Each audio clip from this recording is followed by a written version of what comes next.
Hey everyone, welcome back to Rumbuilder cuda project. New episode. I lost count, so there'll be a number right here that'll say what episode this is. It's that episode right there. It's this one. That episode. Okay. This is our first actual Lanes Plains cuda. We've been using the junk ones as tests. Good.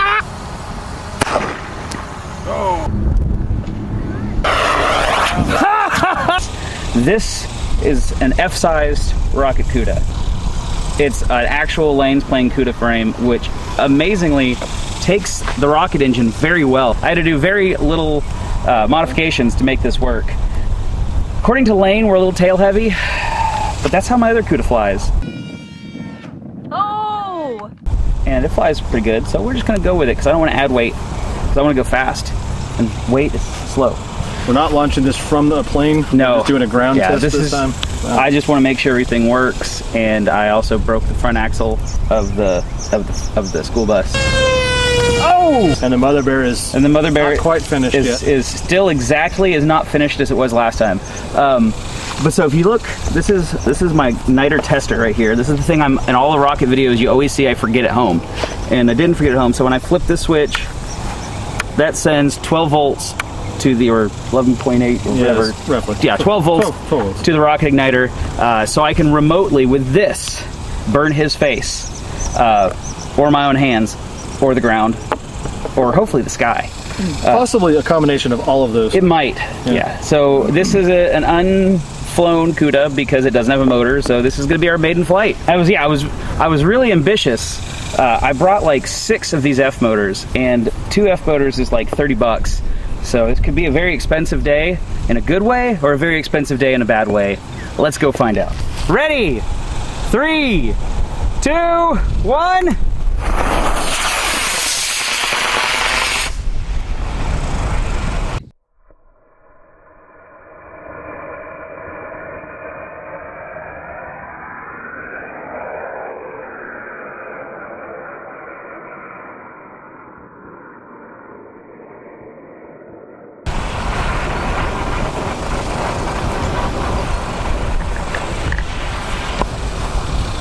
Hey, now it's nice and nose heavy.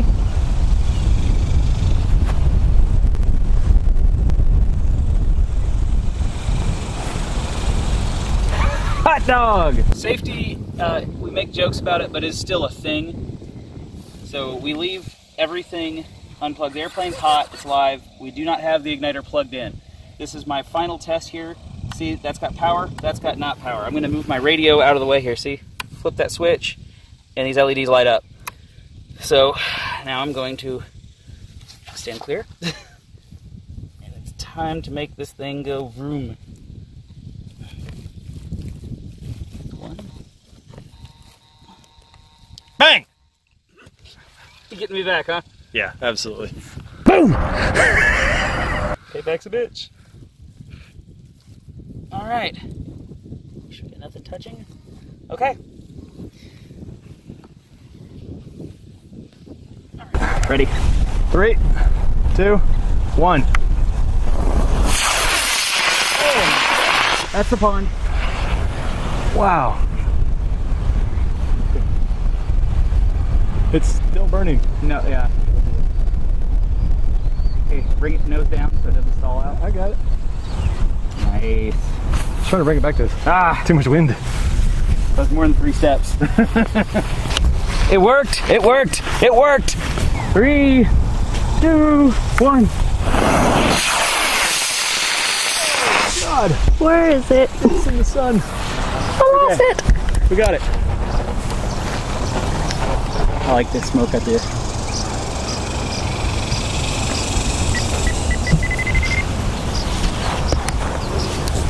Get some down trim.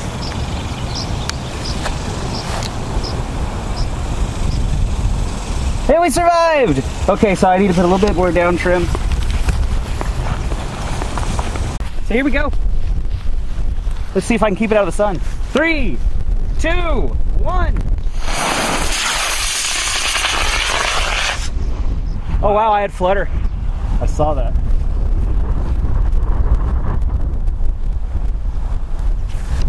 Bring it back. Trying.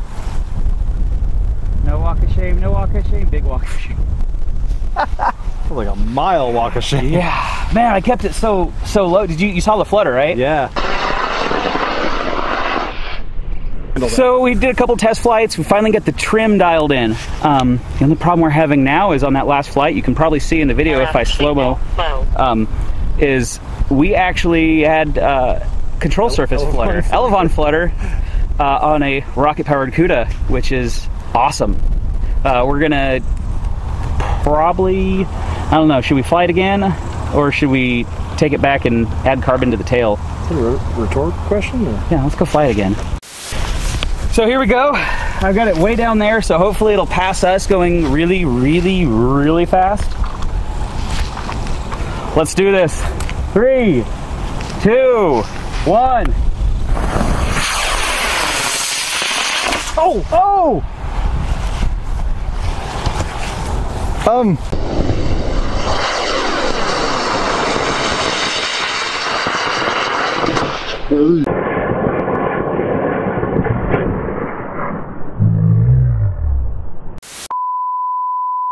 Well, we're back, and apologize for the jump cut, but we went ahead and got busy trying to get everything put back together and find all the missing pieces of the airplane, and we did.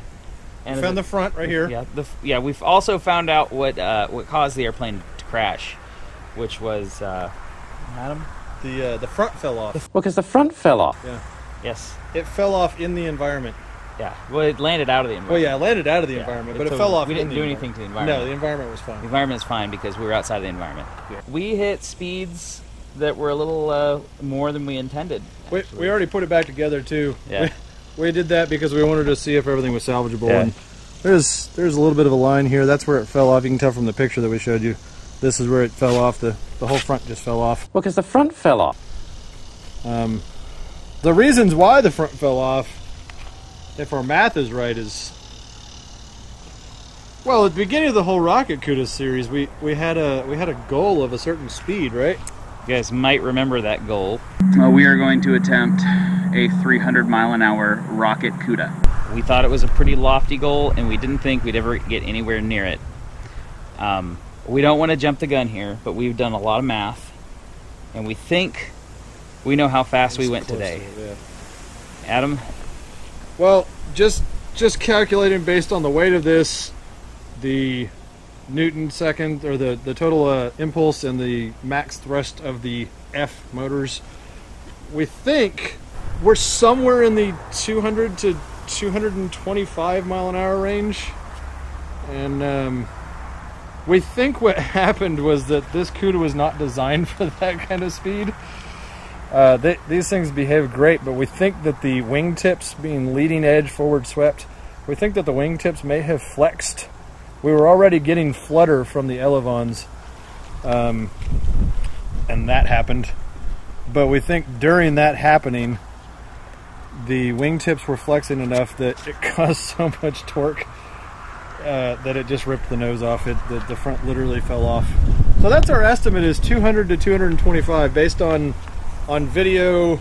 We calculated out the distance, how fast it covered. We did more math than I wanted Looked to do. at how much thrust those motors put out for how long, and that's our best guess, is over 200 miles an hour, which normally these fly with a electric propeller motor, and they fly 60 to 80-ish, depending on your somewhere setup. around there. Lane says he has had one that he had fiberglassed over the foam, got it up over 130. We're easily over that. Yeah, we're way over that. I would not hesitate to say that as of right now, we're in possession of the fastest foam CUDA in the world. We took a 70, 80 mile an hour airplane and pushed it possibly over 200 miles an hour. And the end result was one of the most amazing crashes I have ever seen in my entire life. So this will still be our guinea pig. We'll try some reinforcement, see if we can get rid of any kind of wing flex. And we're also going to put some reinforcements down through here. Yeah, across the... so that the front doesn't fall off again. Well, because the front fell off. Or if it does, at least it's outside the environment. Yeah. Not in the environment. But we decided that's still not fast enough, so if that all goes well, then we're gonna do this. Bum bum bum. And that's twin F-15 motors. that might just rip everything off. This airplane may never land. Yeah. It may just become part of the sky. What's the math say on this one? Around 350 miles an hour. If we can get the motors to fire just right to keep it in max thrust. The maximum thrust for the longest, basically the best total impulse. We're actually going to be these. Yeah, we're actually going to be running 2 onboard igniters wired on a delay, so that one fires probably about a second and a half in, the other one will fire. Yeah. And that will give us maximum thrust. Now we're not going to be able to do this here. We can't do that locally. We'll have to find another location. My airfield has a 200-foot runway, and I definitely can't fly this out here behind my house. So what we're going to end up doing is probably this one might have to wait till Apache Pass, which is actually coming up pretty darn quick. Yeah, so that's where we're at with the CUDA. We're going to probably take a break from flying these things until we get structural issues worked out. Yeah, I got to finish the Mother Bear because it's not done. Yeah, we got to figure out. We got to figure out how to make this not do that. Yeah. And then who knows? We may just have found our limit. And if we have found our limit, then it's on to balsa CUDAs, which is going to be, or have a little bit more time. Those either have 1 landing or 1,000 landings. Yeah. But yeah, so we're going to see how that works out. I'm real excited about this. Yeah, we got so fast so quickly. I wasn't ready for it. Our airplane wasn't ready for it. And it's nuts. But I guess until next time, peace.